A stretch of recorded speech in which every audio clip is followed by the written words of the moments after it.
Israel Iran இரு நாடுகளும் பரஸ்பரம் வான்வழி தாக்குதல் நடத்தி வரும் நிலையில் மேற்கத்திய நாடுகளில் பதற்றம் நிலவி வருகிறது. தங்களுக்கு எதிராக அணு ஆயுதங்களை தயாரிப்பதாக கூறி ஈரான் மீது கடந்த 13ஆம் தேதி திடீரென இஸ்ரேல் தாக்குதல் தொடுத்தது.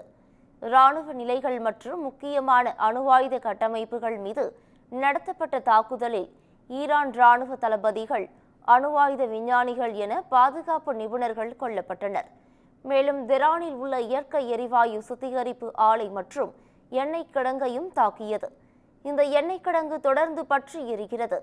ஈரானில் கடந்த 13ஆம் தேதி முதல் இஸ்ரேல் நடத்தி வரும் தாக்குதலில் 224 பேர் கொல்லப்பட்டதாகவும் நூற்றுக்கணக்கானோர் காயமடைந்ததாகவும் அதிகாரப்பூர்வ தகவல் வெளியானது. ஆனால் இதுவரை 600க்கும் மேற்பட்டோர் உயிரிழந்துள்ளதாக கூறப்படுகிறது. இதையடுத்து இஸ்ரேல் மீது ஈரானும் பதிலடி தாக்குதலை தொடங்கியது. இஸ்ரேலின் அயன் டோம் சிஸ்டத்தையும் குழப்பி புதிய தொழில்நுட்பத்துடன் ஈரான் ஏவுகணை தாக்குதல் நடத்துவதால் இஸ்ரேலில் பெருத்த சேதம் ஏற்பட்டுள்ளது. இரு நாடுகளுக்கு இடையேயான இந்த மோதல் நேற்று இரவு 4வது நாளாக நீடித்தது. இதனால் இஸ்ரேல் முழுவதும் சைரன் ஒலிகள் ஒலிக்கப்பட்டன.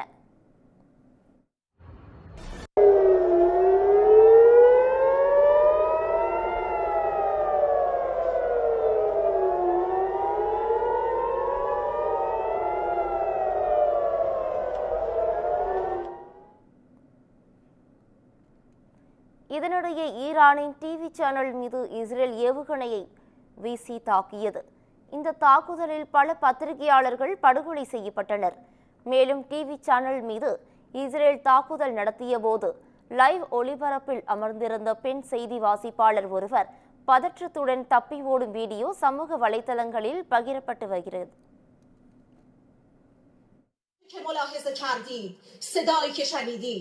فضای غبار آلوده استدیو